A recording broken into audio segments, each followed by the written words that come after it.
Salut les marques, salut les smarts, bienvenue dans Catch Up. Je suis Ringside et vous écoutez le podcast qui transpire le catch. Ici, toutes les semaines, on résume et on analyse les émissions phares de la WWE, mais pas seulement. On parle de Raw, on parle de SmackDown, des pay-per-view. Aujourd'hui, on se retrouve pour le Monday Night Raw du 1er février 2001 qui se déroulait comme d'habitude au Tropicana Field Center à St. Petersburg en Floride. Pour m'accompagner, l'inusable Papy. Comment ça va, Papy? Que ça, bonjour à tous, bonjour les petits enfants. Bah oui, il y a inusable, mais commence à être un peu usé là par cet enchaînement catchesque sans fin. Une vraie C'est histoire sans vrai. fin. C'est vrai qu'il faut garder la pêche. On t'entend grincer un petit peu quand tu arrives dans le studio. Il faut en demander Surtout un le peu lundi, plus ouais. de. Le lundi Monday Night Raw, ça fait grasser. C'est ça. C'est plus les dents que le reste du corps. Mais Tout à fait. effectivement, ça devient difficile. Hein, on va pas se mentir, c'était pas un Monday Night Raw très emballant. Mais ça reste le Monday Night Raw historique puisqu'on est au lendemain du Royal Rumble, Bah oui, gagné par Edge. exactement. Historique, Donc, un vieillard comme ça qui gagne un Rumble, c'est le deuxième plus vieux, je crois, de l'histoire.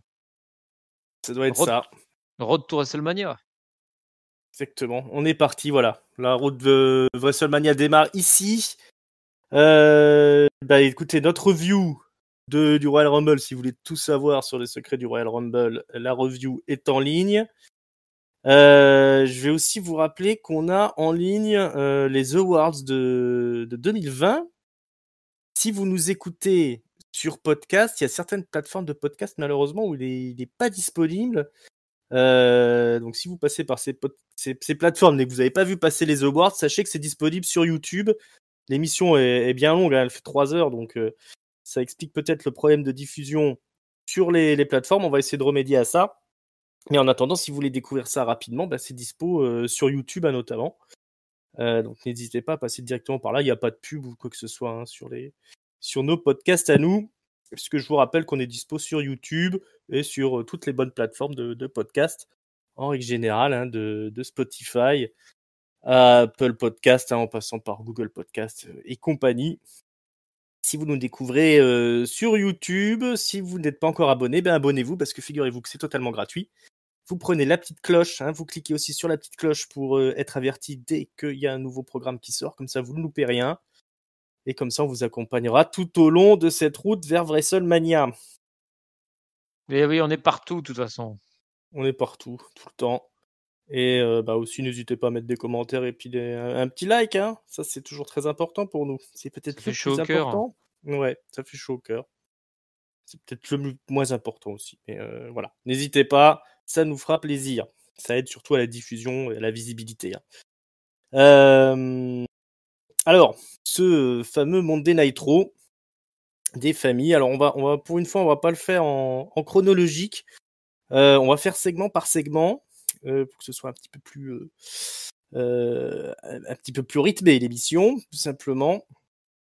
On va partir du peut-être moins intéressant au plus intéressant.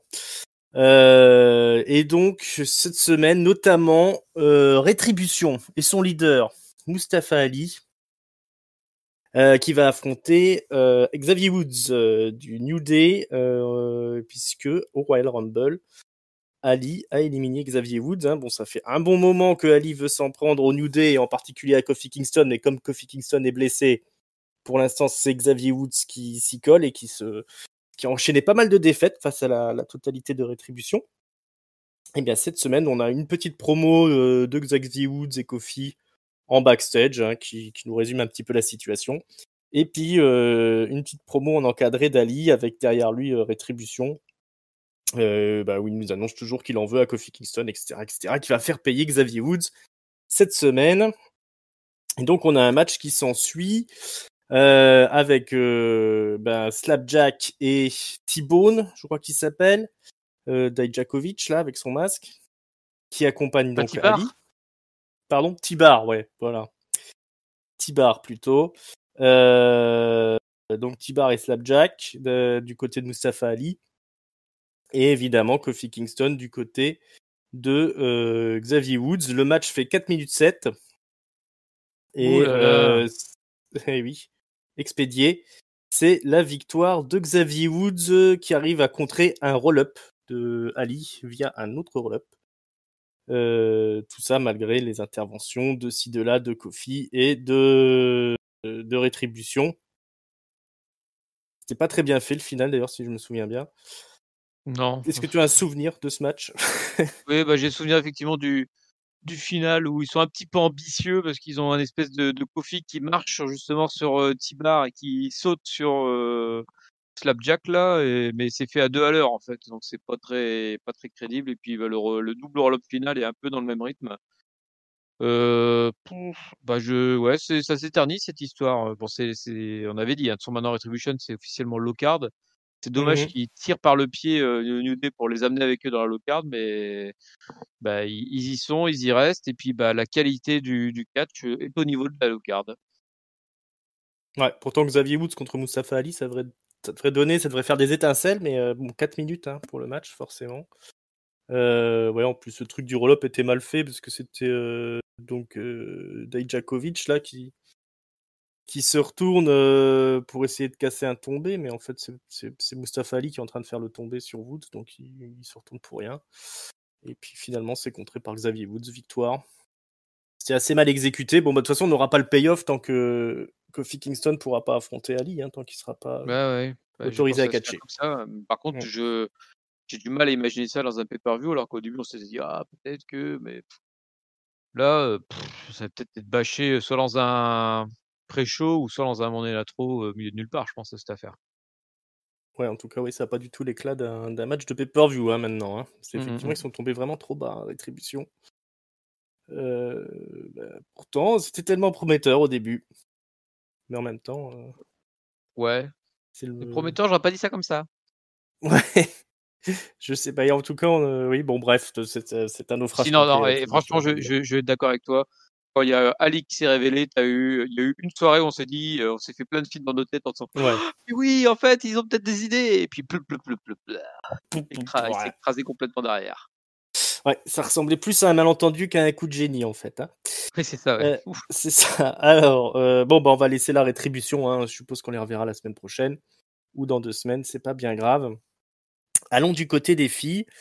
Alors, Charlotte et Asuka ont perdu leur titre hein, de champion tag team dans le kick-off du Royal Rumble face à Shayna Baszler et Nia Jax.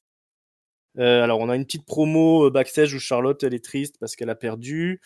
Bon, Asuka dit moi j'étais prête, mais bon, on a perdu à cause de l'intervention de Ric Flair et de Lacey Evans. Mais bon, elle sous-entend un petit peu que Charlotte, faut pas qu'elle merde cette fois-ci. Charlotte explique qu'elle est motivée, qu'elle veut aller récupérer la ceinture, etc. Et dans la foulée, on a un match triple menace, si je dis pas de bêtises. J'ai très peu de souvenirs de ce match. Donc Charlotte, Asuka, Naomi la revenante qui est aux côtés de Lana et troisième équipe, c'est Mandy Rose et Mandy Dana et Dana, Brooke. oui. Voilà, c'est normal que je me souvienne pas de Mandy Rose et Dana Brooke. Donc 11 Mon minutes équipe de match. préférée. Pardon? C'est mon équipe préférée en plus. Mandy Rose et Dana Brooke? Ouais, je trouve qu'elles elles vont bien ensemble. C'est pile poil ce qu'il faut. Tu vois, individuellement, elles sont pas intéressantes du tout. En équipe non plus, mais comme la division tag team par équipe, elle est pas intéressante en elle-même, du coup, elles sont bien là-dedans. Mais c'est pas faux, hein. Vu qu'on en fera sûrement rien en solo, autant les laisser en équipe. Et puis ouais, elles se ressemblent un peu l'une comme l'autre. Donc effectivement, c'est plutôt une bonne idée. Mais c'est pas elles qui vont gagner le match, c'est bien les revenantes Naomi et Lana. Eh oui. Je crois qu'il y a eu une intervention de Ric Flair et Lacey Evans, ou du moins la musique qui a retenti et Charlotte qui a quitté le ring. Si je Ouais, dis pas de bêtises. ils sont venus sous le titre intro, ils sont repartis ensuite, je crois. Mais en fait, je t'avouerai sincèrement que jusqu'à que tu me rappelles que c'est Naomi et Lana qui ont gagné, je me souvenais plus en fait. Alors je me souvenais que c'était pas Charlotte et Asuka, parce que je crois que c'est Asuka qui prend le tombé d'ailleurs. Ouais, c'est Asuka qui est la championne qui prend le tombé. Elle se prend le rear view de De Naomi Naomi. du coup. Ouais, Mm. donc Asuka qui sert vraiment joué à rien, hein, on est d'accord, elle sert plus à rien, elle est en dessous de tout, c'est plus bas que terre, plus bas que des challenges pour le tag team. Mais par contre, ouais, à un moment, je pensais même que c'est Dana Brooke et Manduros qui gagnaient. Tu vois. C'est tellement que ça m'a intéressé le sort de ce match-là. Ouais, extrêmement difficile de s'intéresser à cette division féminine tag team de Monday Night Raw. Surtout que finalement tout ça tourne autour de Charlotte. Oui. Bon, du coup, elles ont une opportunité pour le titre Naomi et Lana. Sûrement la semaine prochaine contre Shayna Baszler et Nia Jax. Bah, je pense que le but, c'est de remettre la danse. Ouais, pour mettre Lana en selle. Et puis, si ça peut profiter à Naomi, alors bon, ça fait une équipe, hein, Naomi, Lana. L'équipe des danseuses de Mm. charme. Oui, elles arrivaient tous les deux ensemble en glissant, c'était beau. Ah, magnifique. Du beau boulot. Carlito est de retour. Il a fait son grand retour au Royal Rumble. Souvenez-vous de Carlito, ancien champion intercontinental de la lignée des Colons. Il accompagne cette semaine Jeff Hardy et ils vont affronter Elias et Jackson Ryker. Elias a éliminé Carlito pendant le Royal Rumble. Bon, il y a un match de 5 minutes 55 précisément qui s'ensuit et qui est gagné par la team Jeff Hardy Carlito après un enchaînement backbreaker et Swanton Bond, si je dis pas de bêtises, sur Ryker ou Elias au choix. Les deux se ressemblent de toute façon. Donc voilà, retour gagnant pour Carlito. Je sais pas. Alors je sais pas si c'était un bonus en disant bah tiens t'as participé au Rumble donc du coup fais le roux du lendemain. Si c'est dans cet esprit-là ou si c'est vraiment pour le garder type MVP qui était revenu un peu comme ça pour un one shot et qui au final et depuis n'est jamais reparti. En tout cas, Carlito est impressionnant physiquement. Et par contre, j'ai vu Jeff Hardy, je me suis dit putain mais le pauvre, il est avec Carlito dans un match contre Elias et Ryker qui servent à rien. Il est vraiment au fin fond de la carte, lui, Jeff Hardy. Là, il sert plus rien. Il tape dans les mains pour le public invisible. Il a fond Ouais. dedans, mais t'avais Carlito qui le regarde en disant mais t'es con quoi. Personne. Mais à part ça, j'avais mon petit cœur. Tu vois, en ce moment, j'ai une petite âme sensible et j'ai pitié de Jeff Hardy en me disant mais qu'est-ce qu'il fout là encore à applaudir dans le vide là. C'est triste pour lui. Jeff Hardy, ça lui a pas réussi d'être transféré à Raw, Ah visiblement. bah il fait plus rien du tout. Hein. Il fait plus rien. Il doit pas être tout seul dans sa tête. Donc il applaudit pour le public qui est pas là. Mais effectivement, Carlito, plutôt impressionnant physiquement. Ils ont fait un petit package vidéo quand même pour retracer un petit peu sa carrière avant le match. Toujours plutôt réussi. Moi je suis plutôt content de revoir Carlito. J'espère qu'il fera un peu plus que traîner dans la low card. Vu le physique qui se trimballe.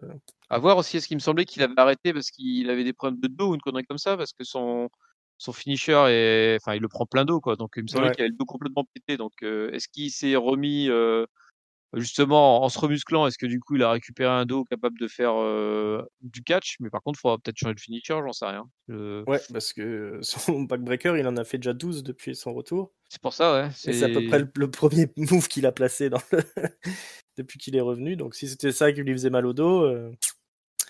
Il me semble que j'avais lu ça à l'époque. Ouais, moi aussi. C'est comment le commentateur français. Ajus. Ajus, voilà, Christophe Ajus qui l'avait notifié ça dans une de ses émissions. Donc C'est peut-être là que j'ai entendu. ça semble être vrai, je pense. En tout cas, moi, encore une fois, vu la condition physique, c'était quand même un personnage sacrément cool, Carlito. Donc, moi, je suis plutôt chaud. Ça fait quand même 10 ans qu'il a arrêté, donc peut-être que physiquement, il a eu le temps de se remettre. On verra la semaine prochaine s'il y a des projets pour lui. Bon, là, c'est la route vers Mania, donc il y aura peut-être pas grand-chose de concret, mais il y a quand même 2 jours de Mania, donc il y a moyen de le placer dedans. Ouais, et ces dernières années, comme souvent, des ex-retraités à WrestleMania. Donc, ouais. Il y aura peut-être, ne serait-ce qu'une purge contre Baron Corbin ou un truc comme ça peut toujours arriver, quoi.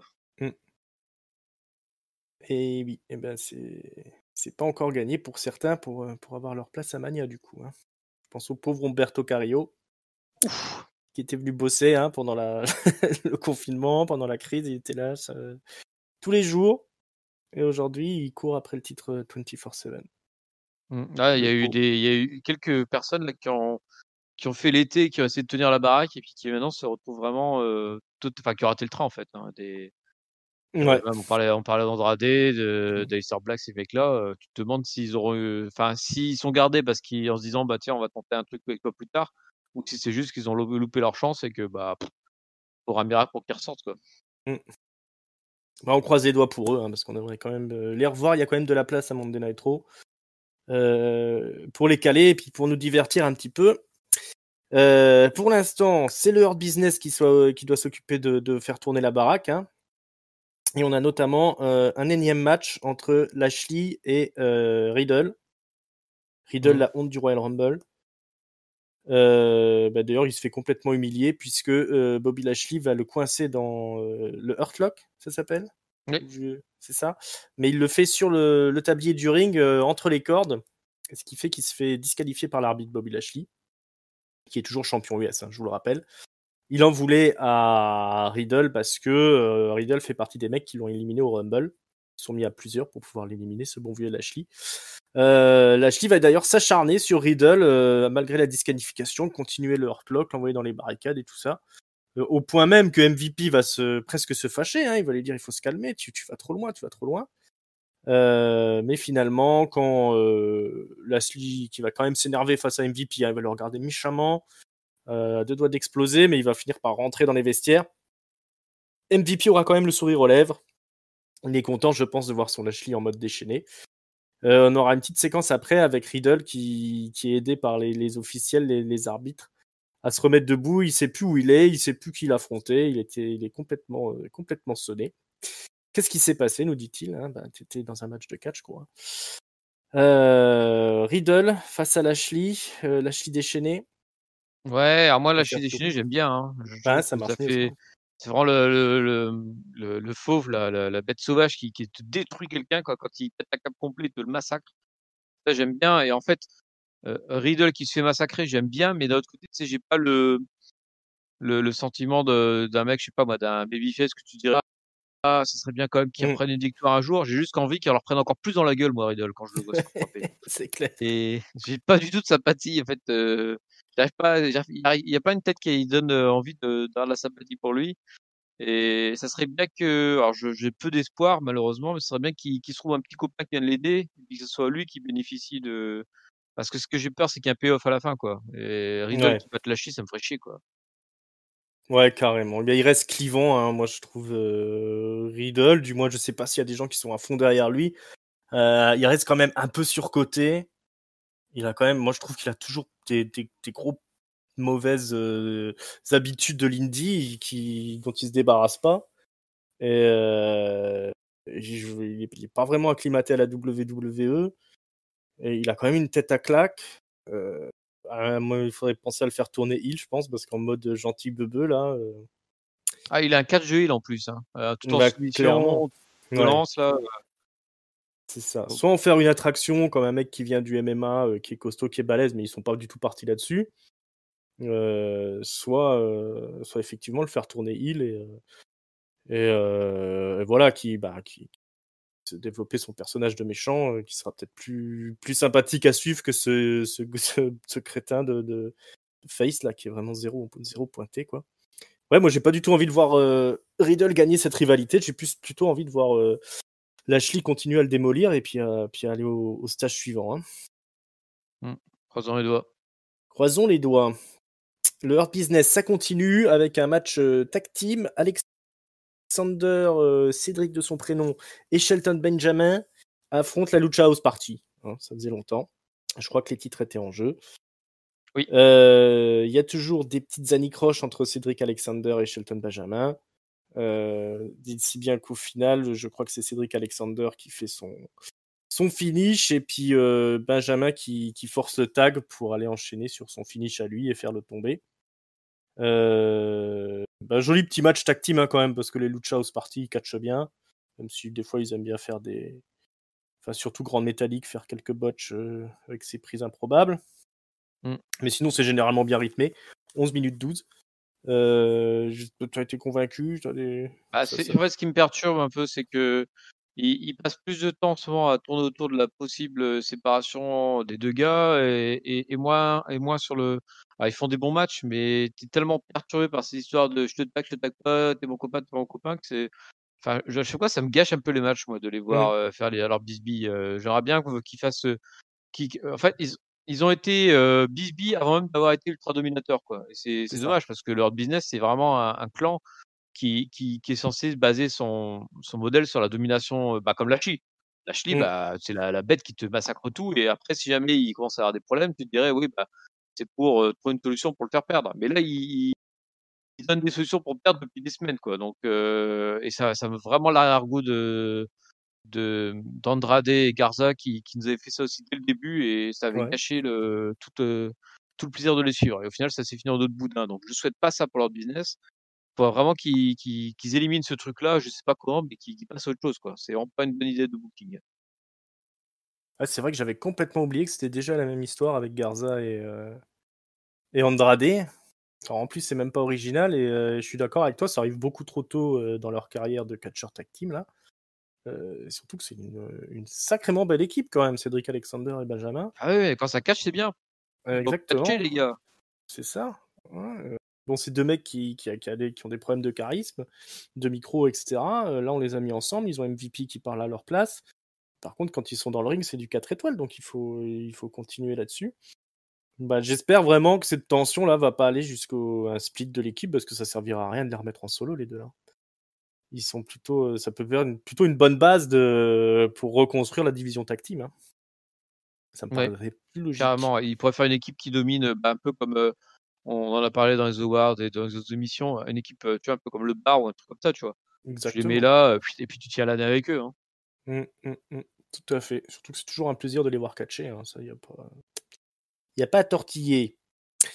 Bah voilà, bah on espère que on les suivra jusqu'à la route pour Mania, pour un gros match à Mania. J'espère pas les voir perdre le titre avant. Moi non Euh, plus. mais non plus. Tiens, d'ailleurs, Angel Garza aurait dû participer au Rumble, hein. Apparemment, il a eu aussi un souci. Ouais, il devait apprendre une promo par cœur pour faire l'Humble, et puis du coup, il est pas arrivé. Il est pas arrivé, il est parti Et jouer avec donc, du coup, il a été dégagé. Et C'est Lars ça. Sullivan, est-ce qu'il devait participer au Rumble? Ah, Lars Sullivan, la l'once est tombée. Bah, en fait, il a été viré il y a un mois. Ah bah non, Ce- oh non! Oh non, le pauvre. Mais on lui a pas dit Ah, pour pas qu'il pleure, c'est ça? c'est ça. Non, bah, il cumule, hein, j'ai déjà dit, hein, nazi, homosexuel, raciste, homophobe, et il fait aussi des crises d'angoisse. Plus il a une maladie qui s'apparente au gigantisme. Voilà, tout pour faire un grand catcheur. Ben non, hein, vu qu'il fait ses crises d'angoisse, il n'arrive pas à aller au ring. Il a no show des épisodes de SmackDown, hein. Il aurait dû être à la télé, il n'est pas venu. Donc ça ne pardonne pas. Au revoir, Lars Sullivan. Et puis je crois qu'il arrête totalement le catch, hein, du coup. Ouais, bah oui, complètement, hein. En même Là, temps, je suis pas si déçu. effectivement il y a des problèmes d'angoisse de rentrer sur un ring, Mm, hormis champion tag team à SmackDown où tu passes ton temps dans les coulisses, le reste tu peux pas faire. Hein. exactement. Exactement. Donc là, ça paraissait un peu compromis pour lui. Alors je sais pas, il va faire comptable ou fleuriste, je ne sais pas. Je ne sais pas, qu'est-ce qu'il pourrait avoir, peut-être boxeur? Ah bah non, dans un ring, non. Ouais, non, non, bah non, il faut que ce soit un truc un peu à l'écart. Acteur? Acteur, ouais. Bah, il a déjà fait, il a toute tâté un peu, hein, du métier d'acteur. Ouais, mais sans assumer, a priori. Ouais, ouais, ouais. Dans des films d'auteur un peu, hein, critique de mœurs, étude de mœurs, comme on dit. Un peu engagé. Un peu engagé, voilà. Allez, chapeau l'artiste. C'est petit oiseau parti trop vite, hein, on peut dire aussi. Ouais, grosse brêle surtout, allez dégage. Grosse brêle, allez, dégage. Là. Exactement, Lars von Trier. Non, Lars Sullivan. Bye bye, bye bye. Allez, le show business. On reste dans le show business avec Bad Bunny, Ah oui. qui est invité au Miss TV. Bad Bunny qui prend le café avec Damien Priest. Apparemment, ils sont copains. Les Ouais, Mexicains, ils se connaissent tous, ça. de toute façon, Damien Priest, depuis ça fait des semaines qu'il cherche un copain pour le faire monter dans le main roster. Donc, ça sera Bad Voilà. Bunny. Comme personne ne le connaît, de toute façon, il n'y a pas de risque, ça peut passer. Ça passe, voilà. Le Miz et Morrison donc reçoivent Bad Bunny à Miss TV. Donc là, le Miz, bon, on se souvient qu'il y a eu une altercation au Royal Rumble. Bah, vous aurez les détails en écoutant notre review. Le Miz propose il présente ses excuses, quoi, carrément, hein, à Bad Bunny, il dit ouais, on a tous été un peu trop loin, les esprits s'échauffent, etc., etc. Je m'excuse. Bad Bunny lui dit bien, écoute, les excuses sont acceptées. Le Miz il dit bah t'as rien à nous dire en retour. Je dis non, bah non. Il dit ah, tu me présentes pas d'excuses et tout ça, bon. Bon, sinon, est-ce qu'on peut pas faire une chanson ensemble, etc. Se produire un peu dans le show business, sachant que Bad Bunny avoue qu'il voulait être une star de la WWE, donc le Miz dit moi je peux être ton mentor, t'as vu j'ai fait des miracles avec Daniel Bryan, etc., etc. Bad Bunny dit non, non merci, sans façon. Alors là le Miz il s'énerve, il dit tu sais où t'es là, hein, t'es dans mon ring, ça peut devenir très dangereux pour toi le ring, etc. Bad Bunny dit oh oh calme-toi, moi je suis venu uniquement parce que j'ai un ami à moi qui voulait participer à Miss TV. Et son ami, c'est Damien Priest qui débarque et qui va, après avoir fait un câlin à Bad Bunny, attaquer Miz and Morrison. Et ensuite, on a un match après la pub entre Damien Priest et le Miz. Le premier match de Damien Priest à Monday Night Raw, qui va gagner après qu'il y ait une altercation à l'extérieur entre Bad Bunny et John Morrison. Ils vont se battre pour la mallette. Bad Bunny va faire mine de donner la mallette à Morrison. Et en plus, il va lui mettre un coup de micro dans la tête. Et voilà, donc ça va distraire le Miz qui va se faire piéger par l'ami Damien Priest. Victoire de Damien Priest. Les débuts de Damien Priest donc à Monday Night Raw. C'est bien de se payer quand même le Miz en 4 minutes 23. Ouais, alors Canadian 3, tu vois, je le pense un peu le plus long le match. Mais bon, c'est un match, c'est un faux match de toute façon. Il passe plus de temps au micro qu'à se battre. Le Miz qui fait son la promo un peu tout seul, vu que l'autre il est à moitié défoncé d'en face là. C'est clair. Donc je suis pas sûr qu'il puisse ce qu'il raconte, mais bon. Ouais, bah c'est bien pour Damien Priest pour de commencer comme ça. Moi, ce que j'ai très peur, c'est que bah il est dans il commence avec une feud avec Miz et Morrison, donc ça veut dire que il va se retrouver rapidement à faire des matchs un handicap match et ça va être tout pourri. Mais bon, en tout cas pas cette semaine. Cette semaine, il a une victoire plus ou moins clean contre le Miz. C'est bien pour lui, ça lui fait un bon début. C'est un ancien champion du monde quand même qu'on lui donne à manger. C'est vrai.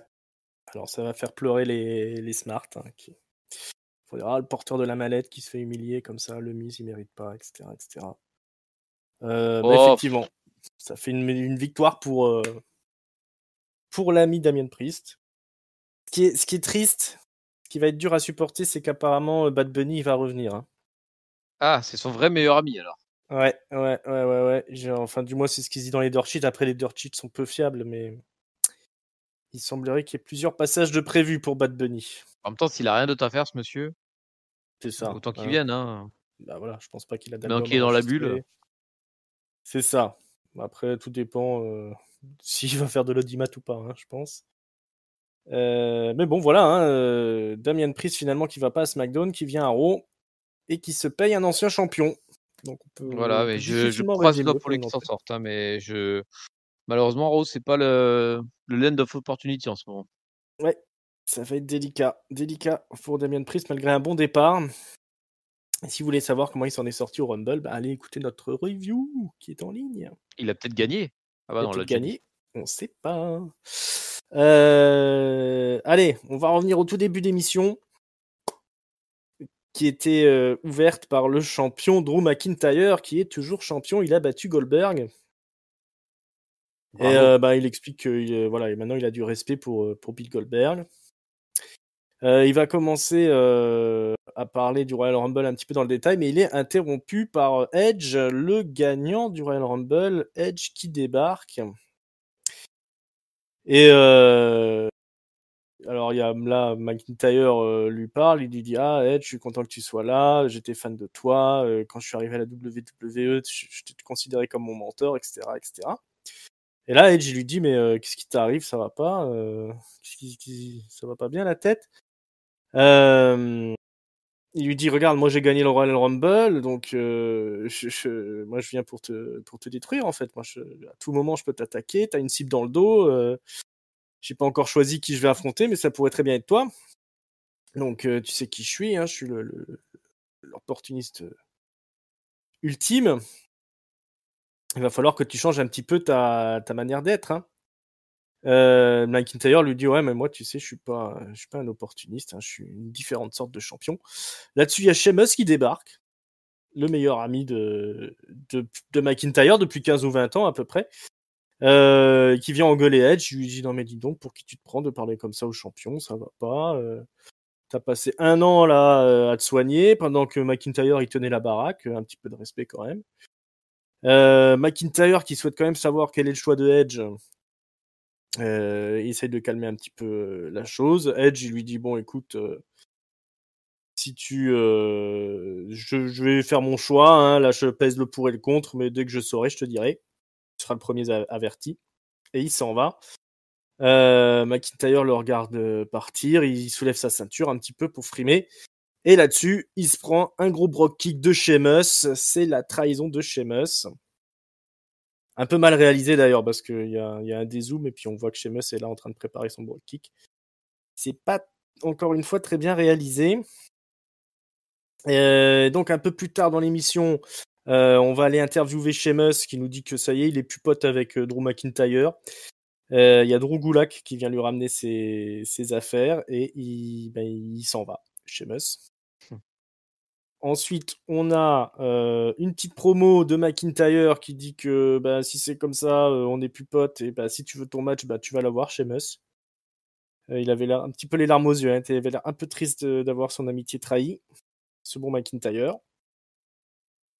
Après, on a une petite promo de Orton qui nous dit que voilà, il avait fait le nécessaire pour envoyer Edge à l'époque de retour chez lui parce que il voit bien que Edge est accro à la gloire et qu'il veut redevenir la grande gloire de la WWE, mais qu'il n'en a pas les moyens, qu'il risque gros. Donc par amitié, par amour pour lui, il l'avait brisé déjà une fois, il va devoir remettre le couvert ce soir. Et donc on apprend qu'on aura en main event Orton contre Edge. Edge pareil, il fait une promo où il raconte un peu sa vie, tout ça. Que de promo, hein. Hein? Que de promo, t'en es déjà à la 5e, là, sur quasiment le même segment, quoi. Donc c'est enchaîné les promos ce soir. Hein. C'est fil Ça a rouge de promo. enchaîné. C'était le fil rouge de l'émission. Hein. Une promo par-ci, une promo par-là. En veux-tu, en voilà. Et puis après, alors on va parler d'Alexa Bliss aussi, qui affronte Nikki Cross ce soir. Nikki Cross donc qui affronte Alexa, mais Alexa elle se transforme. Une fois elle revient dans son apparence habituelle. Voilà, elle dit regarde c'est moi, je suis revenu. Mais bon, finalement, Nikki Cross la croit pas, elle la tape, et puis Alexa Bliss elle se retransforme comme par magie en méchante Alexa Bliss là, et elle finit par gagner le match. Bon, et puis après, donc elle s'en va, elle croise Orton, c'est l'heure du main event. Orton la regarde pas, tout le petit entron. Et après, il y a un match entre Edge et Orton qui est finalement interrompu. C'est très serré, mais il y a Alexa Bliss qui apparaît sur le coin du ring comme par magie. Ça distrait ce bon vieux Orton. Faut savoir qu'elle crache du sang par la bouche quand même. Et Edge fait un spear et il gagne le match. Si vous n'avez rien compris, sachez que moi non plus. Qu'est-ce que tu as pensé de toute cette histoire? Un main event entre Orton et Edge, la trahison de Sheamus, Alexa Bliss qui a des pouvoirs magiques. Alors c'est très mal fait, hein, les transmutations d'Alexa Bliss, pardon. Je te laisse parler, vas-y. Pas de souci. J'ai dire, t'as oublié Drogula qui porte les valises, effectivement. C'était pour moi le segment le plus important de. C'est vrai que c'est très important, ça, en fait. Pour ceux qui se demandaient s'il participe au Rumble, non, vous voyez bien sa place, Drogula. C'est pas cette année qui sera champion non plus. Hein. Là, à la limite, il portera la seule ceinture qu'il portera, ça sera à l'intérieur d'une valise pour le champion. Mais bon, il ira pas plus loin, il ne touchera pas la ceinture. C'est ça. Mais il a eu du temps d'antenne, c'est déjà ça. Voilà, bravo garçon. Non, mais ouais, effectivement, c'était un peu le fil rouge. Alors moi, je suis plutôt un amateur de fil rouge d'habitude. Là, celui-là, il était mal. Il m'a moins tenté parce que déjà, il se termine par un Edge Orton. Alors, Edge qui nous a annoncé quand il est revenu, les trémolos dans la voix, mais moi, vous savez, pendant 9 ans, j'ai vu toutes ces stars éclore et tout, et je me suis dit, je voudrais bien les affronter un jour quand je serai de retour. Et puis au final, il affronte Orton et Orton pour la 3e fois de suite. C'est bien, c'est bien. Mm. Bravo Edge, on voit ta passion pour les jeunes premiers. C'est d'affronter Orton. Donc voilà pour ce point. La trahison de Sheamus, eh ben, en fait, elle est venue comme un cheveu sur la soupe là. C'est-à-dire qu'en fait, tu avais l'impression que c'était un plan qu'ils avaient depuis quelques mois, puis qu'ils savaient pas quand est-ce qu'ils le lançaient. Puis là, ils ont dit allez hop, ce sera pour ce soir, vas-y. Ne change rien Sheamus, fais juste un bro kick en plus sur Drew McIntyre, et Drew McIntyre fait semblant d'être triste. Et puis Mm. voilà, enfin c'est pas, c'est dommage parce qu'il tu sens le truc qui était prêt depuis perpète, puis qu'ils auraient chauffé à l'arrache parce qu'ils avaient pas fait les courses, et puis voilà quoi. Donc c'est un peu tristoun cette affaire. Et puis quand t'as Alexa Bliss, effectivement, ces changements d'apparence, c'est toujours très cheap, c'est toujours très chiant. Je ne vois pas comment ils vont faire pour que ça dure une fois que le moindre spectateur va revenir, parce que du coup, ça sera totalement baisé comme affaire. Exactement, oui. Et je vois pas où ils veulent en venir. Oui, effectivement, Alexa Bliss. Je pense qu'en fait, c'est pour séparer Orton de Edge, peut-être enfin, et que du coup, Orton va rester Mm. coincé dans la rivalité avec Bray Wyatt, The Fiend, Alexa Bliss, j'en sais rien. Mais à part ça, je vois pas. Et en fait, le problème, c'est que c'est répétitif semaine après semaine, et que c'est à chaque fois des segments ultra lents, ultra montés, ultra pas sympathiques à suivre.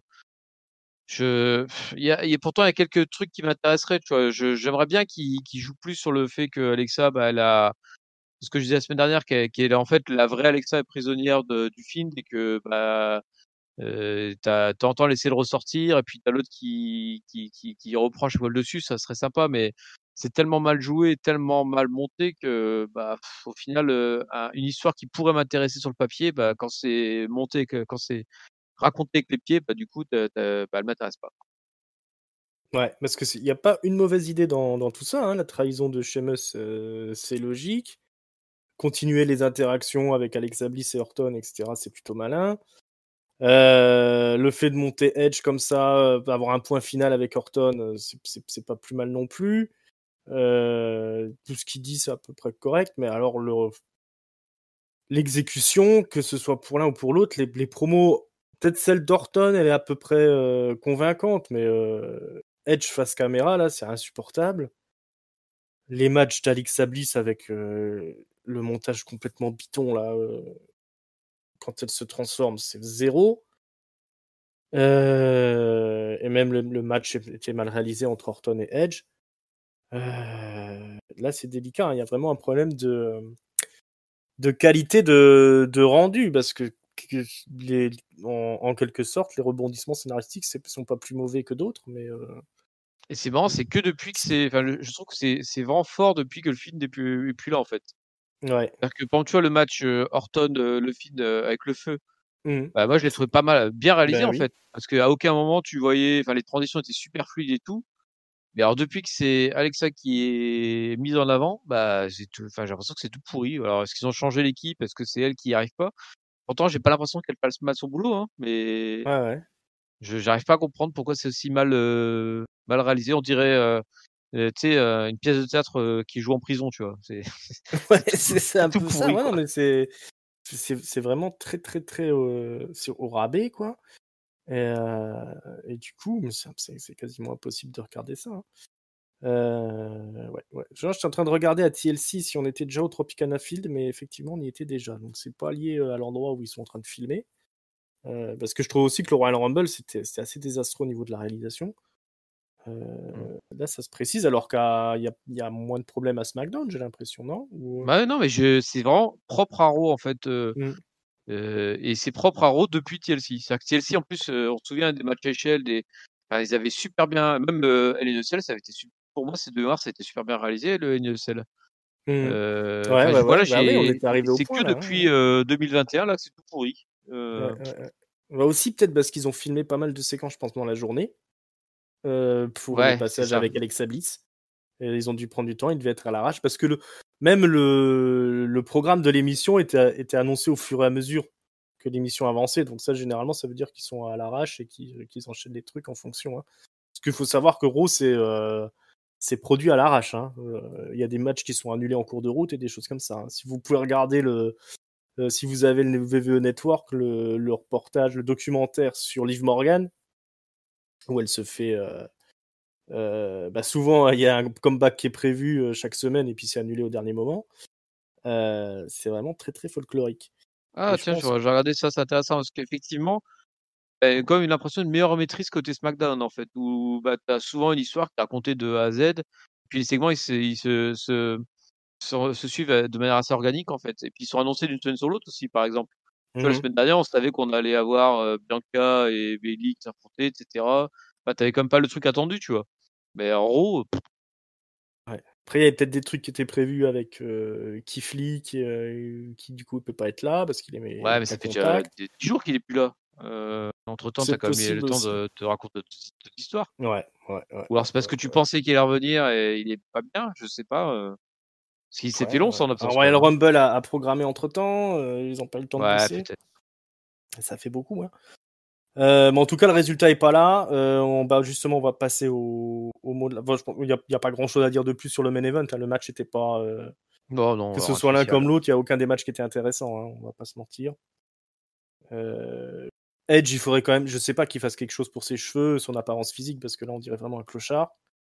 Surtout quand on voit les. Je comprends pas pourquoi il y a des cheveux aussi dégueulasses. C'est pas possible quand on a un an, t'as ta chevelure qui part en vrille comme ça. Hein. Ou alors il passe sa journée à fumer dans une voiture, je ne sais pas.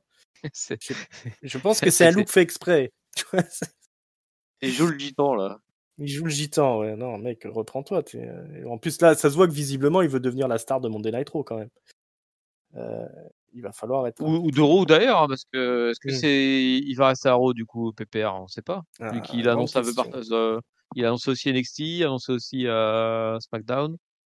C'est vrai, passage à NXT cette semaine et il sera à SmackDown parce que rien n'est choisi. Hein, c'est pas sûr qu'il aille affronter McIntyre, même d'après les dirt sheets, il serait plutôt programmé pour Roman Reigns.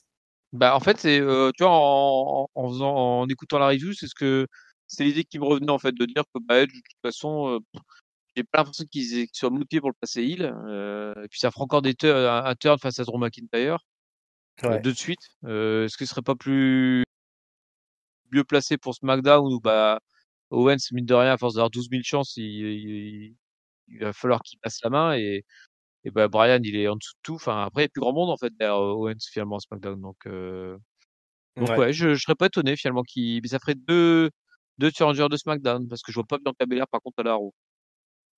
Ouais, du tout, ouais. Mm. Ouais, non, en gros, on va rester autour de Charlotte, Asuka et compagnie. Alors, si on doit se taper Edge face à. Alors, peut-être que Edge va être transcendé par Roman Reigns, hein, qui transforme un peu tout en or, sauf les matchs où il a des problèmes de menottes. D'ailleurs, on a une explication sur le problème de menottes, elle était dans le mauvais sens, c'est-à-dire que le trou pour rentrer la clé était du mauvais côté. Ah bah effectivement dans ces cas-là t'es bien emmerdé. Ouais. Bon, bah, l'avenir nous dira. Qu'est-ce que moi, j'appelais un heel turn de Edge pour qu'il devienne plus intéressant, mais visiblement, c'est pas prévu non plus. Donc, ma foi, tant pis. On restera avec ce qui nous a été servi là. Et comme je disais, c'est l'ordre du mot de la fin, donc il faut donner un top, un flop et une note. Ouais, alors le top bah, j'ai pas de top en tête en fait. Ouais, c'est chaud. Hein. Je viens de me refaire le show vite fait. Ah, Bobby Lashley, non? Ah si, ouais, t'as raison. Allez, le grand requin blanc là qui déchire sa proie là, Bobby Lashley, on va lui donner le top. Merci pour d'avoir soufflé. Le Ouais. flop, on pourra en avoir plusieurs de flops. Je vais le donner quand même à Alexa Bliss en fait, juste pour son. Alors, c'est pas elle-même à qui je donne le flop, Hmm. mais c'est l'utilisation d'Alexa Bliss et tous les segments montés, remontés autour d'elle qui sont semaine après semaine qui ralentissent le show et qui en plus sont tout le temps passés en main event et ce qui fait qu'à chaque fois que tu as main event tu te dis bof voilà Hmm. donc voilà ça sera pour elle je leur veux pas personnellement mais malheureusement tout ce qu'elle touche en ce moment c'est pas bon et ma note excuse-moi ma note pardon ma note bon je vais rester à la lignée du Rumble je te donne un 2,25 ouais, c'est moyen 2,25. mauvais Moyen mauvais. C'est surpayé, hein, je trouve. Bon, comme je t'ai donné Lashley, je vais donner le top à Carlito, qui revient en grande forme. Et Très bien, bon je choix. pense que c'est ce que je vais suivre dans Raw les semaines prochaines. Je vais donner le flop à toute la dernière heure, je pense, qui est complètement nul du début à la fin. Donc tout le match avec Nikki Cross et Alexa Bliss. Et le main event, ça c'est pas du tout ce qu'on a envie de voir. Un 15e match entre Orton et Edge. Et puis un truc mal monté là entre Nikki Cross et Alexa Bliss, c'est 0 pointé. Je vais donner une seule note, moi je vais donner un 1 au show. Hein. C'était vraiment... Encore une fois, ça c'est le genre de Raw que je regarde parce que je suis obligé de faire la review derrière, mais sinon j'aurais décroché bien vite. C'est pas avec des Raw comme ça qu'on va aller jusque WrestleMania en sautillant de joie. Oula non. Hein, non, hein, il va falloir se reprendre assez rapidement là. Ouais, moi j'attends que la road pour WrestleMania soit lancée parce qu'après un Rumble qui m'a pas plu et un Raw qui m'a pas plu, là pour l'instant je suis pas du tout lancé pour WrestleMania là. Ouais, non, on n'est pas dans les bonnes dispositions. Hein. Bon, on sait qu'il y aura du public, ça sera sympa, il y a 2 jours. Mais alors il va falloir remplir parce que là il faut quand même faire deux soirs de WrestleMania et il n'y a rien qui a le calibre de match de WrestleMania quand même. Tout ça est bien triste. Voilà, Ouais. bon alors, on va passer à... T'avais quelque chose à ajouter? Non, je rien. En fait, je me rends compte que j'ai effectivement un peu surnoté ce Raw, mais c'est en fait tellement je m'en fous que j'ai même plus la force de chercher ma note en fait. Donc j'ai repris celle de Flingué Rumble. toujours Mais c'est difficile voilà, maintenant. en fait ils s'en sortent même parce que je m'en fous d'eux, tu vois. C'est triste. C'est la méthode WWE ça. Voilà. Ouais, alors bon, je vous rappelle, hein, je vous l'ai déjà dit en début d'émission, on est sur YouTube, on est sur toutes les bonnes plateformes de podcast. Abonnez-vous, mettez la petite cloche. On est aussi sur Facebook, @catchupcdc sur Twitter. On est aussi sur Instagram. Voilà, partout. Mon bon papy, merci beaucoup d'être venu. Bah merci Ringside pour ton courage dans cette review de Raw. Ah bah oui, du courage il en faut. Et tu en as fait preuve. Toujours un plaisir de reviewer ces émissions avec toi. Bon, je vous rappelle que vous avez en ligne la review du Royal Rumble. Si vous êtes plutôt en mode podcast pour nous écouter, vous avez peut-être loupé l'émission des Awards, donc n'hésitez pas à aller sur YouTube, parce qu'on a eu un problème technique avec cette émission-là. 3 heures où on revient sur toute l'année 2020, les tops, les flops et compagnie. Et puis pour le reste, on va se retrouver très bientôt pour la review de SmackDown. Allez, ciao, bye bye les amis. Salut à tous.